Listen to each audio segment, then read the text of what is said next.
I'm Allison Keyes, and this is Tell Me More from NPR News. Michelle Martin is away. Coming up, how the economy may be affecting what's happening in the sex lives of people over 45. But first, let's talk about the African American hair salon, a fixture of the Black community. Updos, press and curls, weaves, wraps, you name it. If Black women want it, those salons can usually style it. Now there's an increasing influx in Black communities of Dominican stylists who also straighten Black hair. And some say they do it just as well or better than the African American stylist. Plus, it takes less time, lasts longer, and costs less. This is causing some angst and strife in the Black business community. Joining me to talk about it is Corey Dade. He's an Atlanta-based reporter for the Wall Street Journal. His story, Much Ado About Straightening, Old Black Salons Face New Rivals, graces today's front page of the paper. Hey, Corey, thanks for joining me. Allison, thank you for having me. Corey, part of your headline says, clients take a flyer on Dominicans and stylists tear each other's hair out. Wow, are there curling iron battles going on out there? To some degree, yes. Of course, to another degree, this is a little bit of attention-getting headline writing at this point. But what we are seeing is that with Dominicans coming in with their skills, they're finding pent-up demand among African-American women who wanted an alternative, something that was less expensive, more than anything else, but also service that was capable and service that was faster. And so what we're talking about is African-American women who have increasingly busier lives. They have children, they have jobs, and the traditions of sitting in a hair salon for 5 to 6 to 7 to 8 hours doesn't fit their lifestyle anymore. Although we are all used to it. That's right. That's right. And many of African-American women simply just accepted it as the cost of doing business.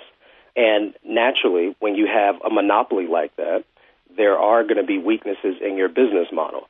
And that's what the Dominicans are exploiting. Increasingly, they are showing that they have the skill to do the hair. If they didn't have the skill to do the hair, then they would not have African-American women coming to their salons. What made you do this story in the first place? I got some advice very early on when I was a student trying to break into journalism and had no clue where to find stories. And a mentor told me to write from your own experiences. And so I'm an African-American man. I've spent my life watching my mother, my sister, my aunts go through the battles of finding the right salon, etc. And I've also seen many in my community and many friends and relatives start to look at Dominicans as a good alternative. I've always known they were in New York, but I saw that they were fanning out in other parts of the nation. So I thought that was something that would be interesting. And quite frankly, I like the idea of putting something about this cultural significant thing in a paper like the Wall Street Journal. Why? Well, for starters, this is not the type of story that you see every day in the Journal, no matter whether the subjects are African-American, Hispanic, or whatever. But it's a lifestyle story that cuts across culture, race, business. You in your article said a lot of the Dominican stylists are Black and therefore know how to handle Black hair. But historically, as we've said before on this program, many Dominicans don't identify that way. Are Black women troubled by this? I mean, is this why some of the African-American stylists are annoyed? They feel like they're losing money to non-Black people? Well, the Black women as customers are looking at it as customers. They don't see much of a distinction or much of a problem with the fact that Dominicans are not African-American. They're going as customers looking for the best deal for themselves.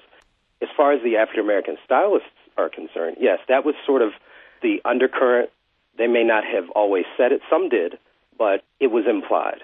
And they feel like this is not just a business, but it's sort of a covenant that they have between Black women and themselves as stylists, as African-Americans are supposed to support their own whenever they can.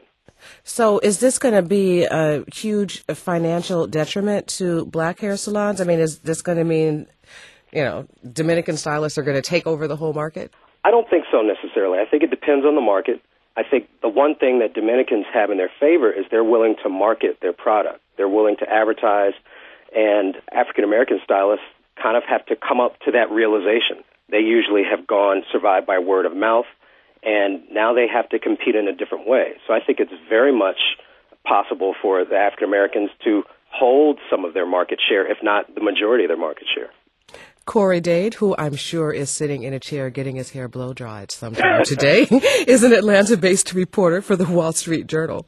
Thanks so much for joining us, Corey. My pleasure, Allison.